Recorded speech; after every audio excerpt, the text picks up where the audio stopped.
Halo teman-teman, Assalamualaikum warahmatullahi wabarakatuh. Masih bersama ya channel Reak Tutor, channel pembelajaran bersama, pembedahan mencari solusi, bukan memberi solusi tapi memberi solusi bersama ya teman.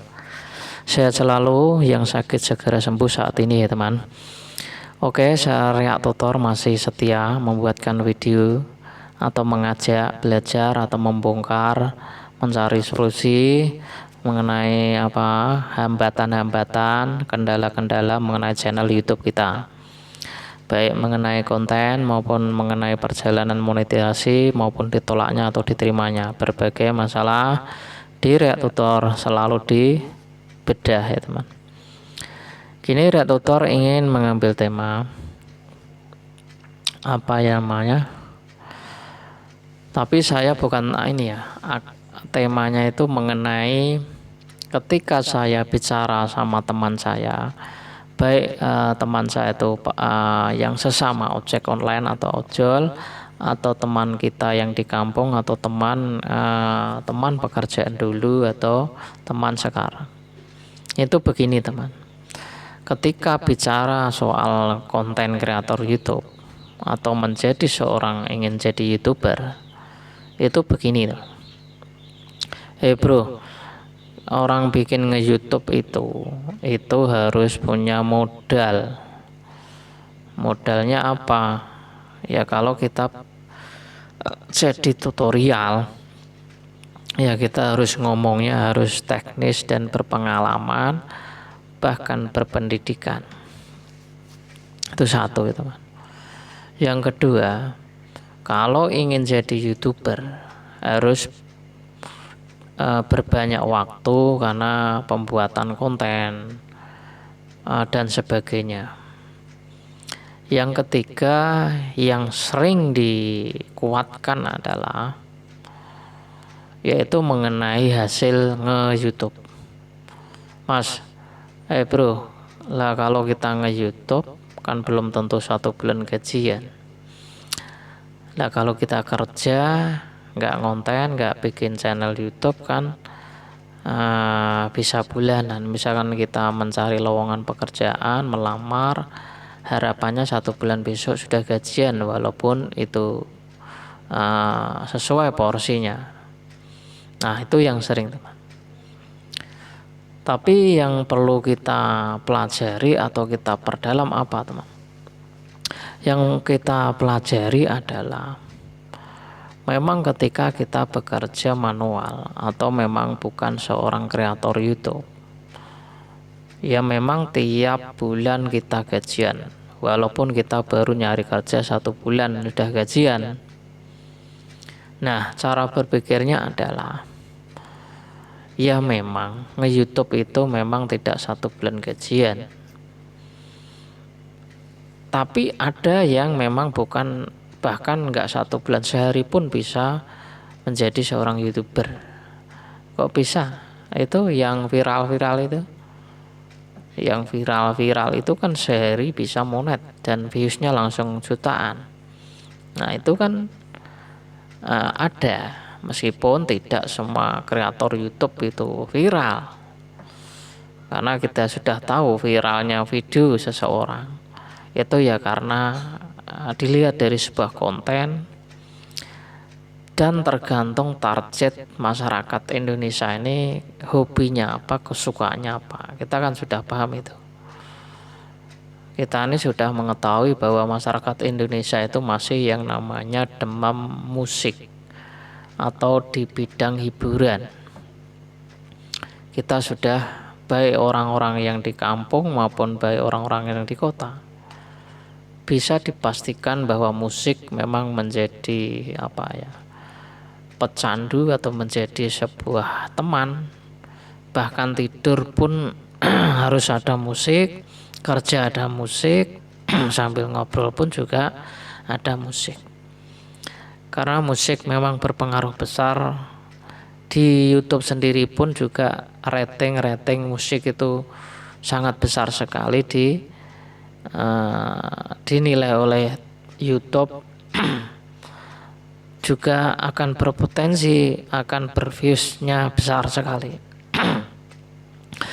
Lah kalau kita hanya kontennya konten tutorial YouTube atau tutorial yang lain, ya kita jangan terus 1 bulan besok gajian. Nah, itu sangat keliru dalam memandang sebuah berhasilnya seorang konten kreator. Karena kita harus sadar diri atau introspeksi dengan video kita ini apa. Itu cara berpikirnya, teman. Jadi cara berpikir dan banyak yang dibicarakan ketika kita ini sedang ngobrol sama yang sudah menjadi YouTuber atau yang belum. Itu sering diomongkan seperti ini. Ada yang sudah menjadi kreator juga pun terkadang mundur dari YouTube dan mencari pekerjaan yang biasa. Nah, lalu kita akan perdalam lebih dalam. Kalau kita sudah menyadari berbagai konten apa yang kita miliki atau berpotensi konten yang tidak viral, nah kita tentu saja kan rajin upload bikin video. Kalau memang videonya biasa, ya mau gajian berapa, mau monet kapanpun, memang kita berpikiran adalah sebagai aset ketika nanti gitu. Ya ketika nanti itu bagaimana? Ketika nanti ya barangkali kita sudah tua dan ngelamar kerja pun tidak diterima karena umur. Ini sudah pasti dirasakan ya. Ketika kita ada umur sekian kan ngelamar di ini nggak bisa karena ada generasi muda yang bekerja di situ. Nah, itu satu. Yang kedua, ketika sudah menua itu apa yang diperbuat? Kalau sudah umur menua itu kan kita kerja berat pun sudah tidak bisa. Ya kemungkinan kita berpikiran bahwa nge-YouTube mau berapapun gaji, mau itulah aset nanti, yang dilakukan hanya selalu membuatkan video, membuatkan edukasi bagi penonton publik atau subscriber kita yang memang masih konsisten di per-YouTubean. Akhirnya apa? Ada yang memang merasakan hasilnya itu, meskipun itu mencapai 5 tahun baru gajian katakanlah 10 juta, tapi kan punya aset di belakang ketua nanti gitu, ketika tuanya nanti gitu. Lah ini memang butuh pendalaman. Setiap kreator itu harus mampu menguasai cara berpikirnya, memanajemennya, karena tidak mudahnya mencari yang dibilang cepat dapat duit itu kan hanya sebagai penyemangat. Thumbnail itu hanya sebagai penyemangat, tapi tidak untuk menggilangkan otak kita, teman. Oke ya teman, itu saja. Jadi ketika kita bicara sama teman kerja atau teman yang lain yang bukan kreator maupun sudah menjadi kreator, yang dibicarakan ya soal-soal itu. Nah, ini kesimpulannya adalah kita kalau sudah sadar kita ini kontennya apa, ya sudah, kita yang penting ya sambil kerja sambil lalu bikin konten YouTube-nya apapun itu temanya.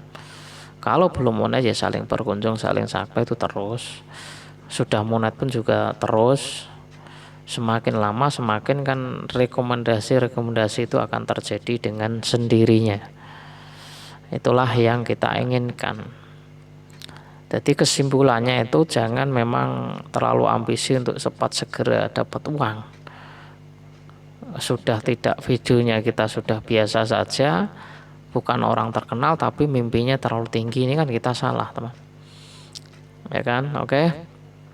Itu ya teman, kesimpulannya. Kita nih harus introspeksi dengan video kita. Semoga sehat selalu, salam kompak dan selalu berinteraksi di kolom komentar.